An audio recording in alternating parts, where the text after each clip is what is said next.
Welcome back to Politics Nation. To talk more about the video showing George Zimmerman just minutes after he shot Trayvon Martin, let's bring in Lou Palumbo, a retired police investigator and now director of the Elite Group, a private security agency, and Jonathan Capehart, opinion writer for the Washington Post and an MSNBC contributor. Today, he's writing about George Zimmerman's crumbling version of events. Okay, guys, let's take a look at the entire tape. I want you to tell me what you see. Roll it. Lou. At this point, it's quite obvious that they have Zimmerman in custody. Now, he's getting out of the car. Correct. Unassisted. Correct. Nobody in the back with him. Fully ambulatory, handcuffed and in the state of arrest. And apparently the police officers are having some type of dialogue. Now watch this.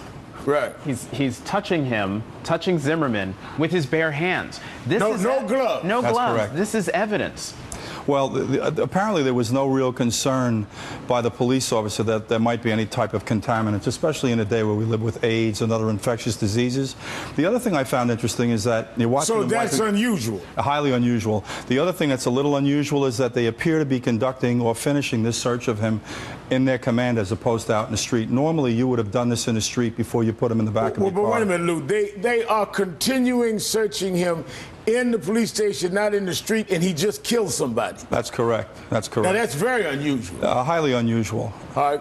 What does that mean? They know him or they're comfortable with him? I mean, what do you get from I just think, if anything? I think procedurally they're a little remiss. If you watch him now, he Right. seems to be walking quite well for an Now, individual. they're walking and kind of letting him walk his own way. Absolutely. Which is very unusual. That's exactly right. Normally you would accompany him by holding or grasping his arm to have control over the subject. But what does that say to you, Lou? They're not holding his arm. He's just walking. He's like...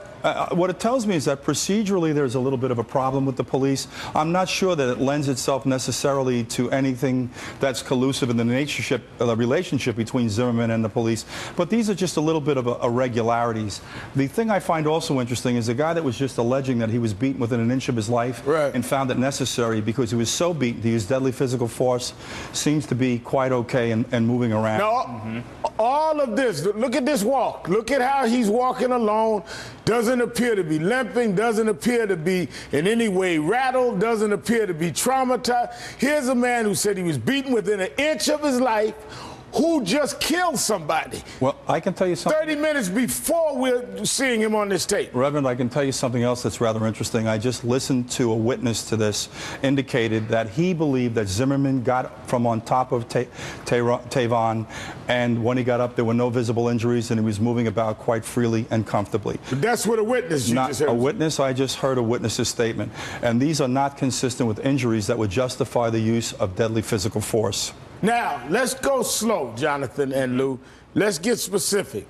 First, Zimmerman's nose. It was said his nose was broken. Let's look at his nose. Let's look the scene says, quote, Zimmerman, this is statements made from the scene, Zimmerman was bleeding from his nose. And that was the police report. And the Orlando Sentinel reported this week Zimmerman suffered a broken nose at the scene. But let's focus again on the video.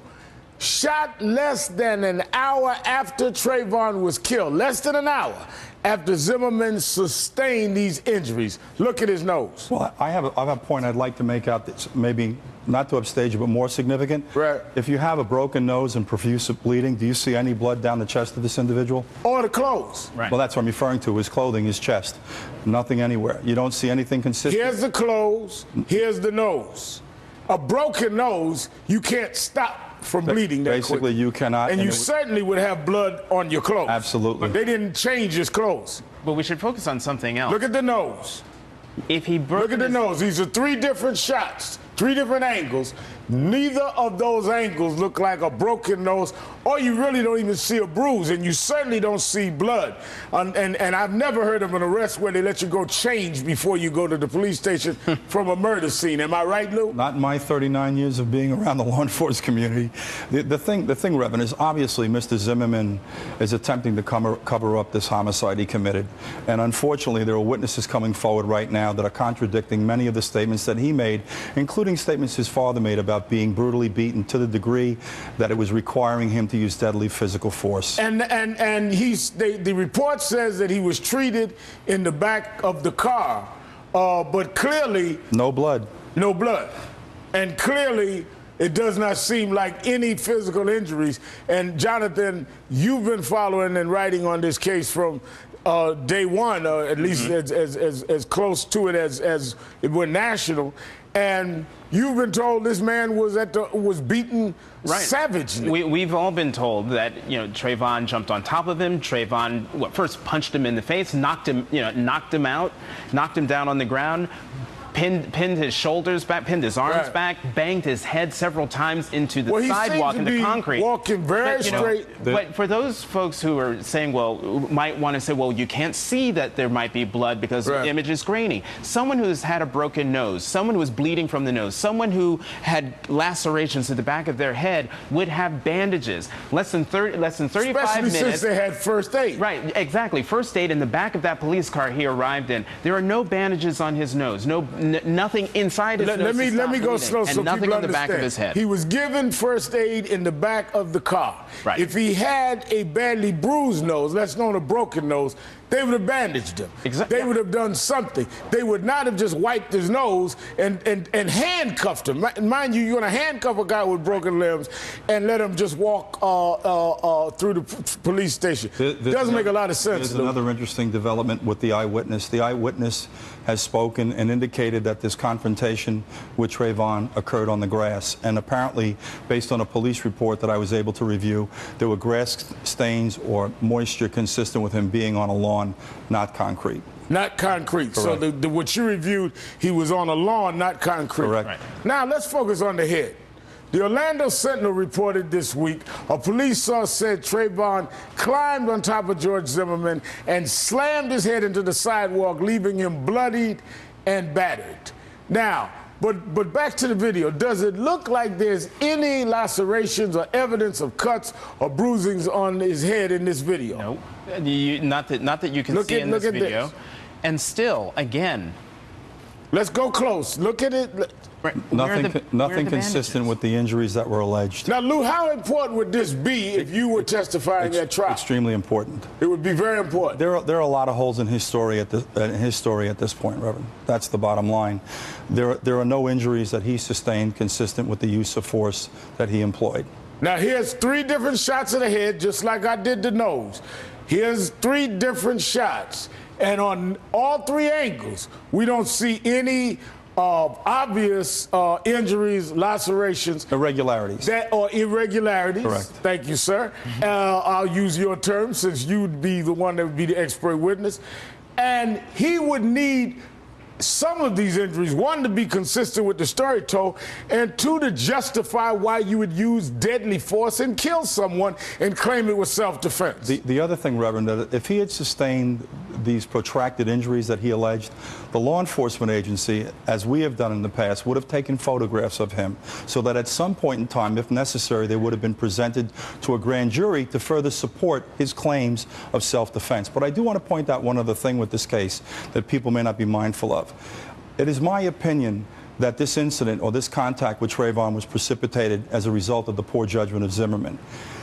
It is not an affirmative defense. You cannot claim self-defense if you instigate the confrontation. Right. And basically, Trayvon had the same stand your ground rights as this individual did. This was a man who had no identification from a law enforcement agency, no credential that would allow him to confront anyone. In fact, if you review the tapes, he was directed or it was suggested to him, pick semantics here, however you want to say it, by the 911 operator who operates under the training and supervision of a law enforcement agency not to proceed. He had no legal authority to confront Mr. Martin. Well, let's go a step further. Let's go to the clothing. Because clearly, if you see how he's dressed, there's nothing identifying him as anything. If I'm Trayvon, I don't know if I'm not being attacked by a criminal. That's exactly because you see how he's dressed. He's not a law enforcement officer. He's not even a registered watchman, but he's certainly not dressed in a way that would suggest to any authority. But also, let's look at the police report identified Zimmerman as, quote, the subject in the red jacket at the crime scene. Yesterday, the Orlando Sentinel reported police took Zimmerman's clothing and packaged it for crime lab analysis. But back to the tape. That looks like a red jacket to me. Wouldn't there be blood on that jacket? And when would they have taken the clothes? They should have, for the purpose of analysis, to determine if that was his blood or the blood of Trayvon, for example. You know, as the story is going and continuing to develop, I'm hearing that the shot was discharged while the two of them were rolling around on the grass. Right. So obviously there was an entry wound, which we'd like to verify through autopsy, potentially an exit wound, which would be consistent with some bleeding. So obviously you'd like to find out the entry wound, angle, if in fact there was an exit wound. If you want to also determine the distance in which the shooting occurred, and we're able to do that through forensics. Wait a minute, now back this up for me 1 second. Where's my video guy? I want to back it right up just a few, right, okay. Here you got it open. There's no blood. You see the green shirt? The green shirt is open. There's no blood. So even if somebody wants to say the red jacket, you couldn't see blood, here's green. You'd see some dark spot. You'd see something. You would see something. If there was blood, certainly from a bloody nose. So, I mean, the story they're telling, it just doesn't fit the tapes. And obviously, not only didn't the Martin family know the tapes existed, I don't think Zimmerman and them thought about these tapes before they told their story. I also want to mention one other thing. Lou, sum it up for us. As you mentioned this one thing, sum up what we've gone through. If there were injuries consistent with a brutal beating that required the use of deadly physical force, and in this instance, a deadly weapon, a handgun, wouldn't you think there would have been required some type of emergency medical treatment at a hospital facility? This guy's walking around the precinct like he's never experienced anything. He doesn't have any bumps, any bruises. There's no evidence of any bleeding. Doesn't seem like he's traumatized, nothing. Precisely. There's nothing consistent with his claims or the claims that his father made. In fact, his father further exacerbated the situation by lending itself to this whole issue about the weapon, which is another tangential issue to this whole thing. He was not authorized to carry this weapon in this capacity as a neighborhood watch person. The same way the New York City police, auxiliary police, who are in uniform, are not authorized to carry weapons. They specifically forbid it.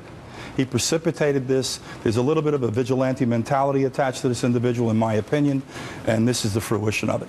Lou Palomero and Jonathan Capehart, thanks for your time this evening, and thanks for your help in walking us through this tape. New focus on the one person who can make or break this case. Special Prosecutor Angela Corey. Will she make an arrest? Stay with us.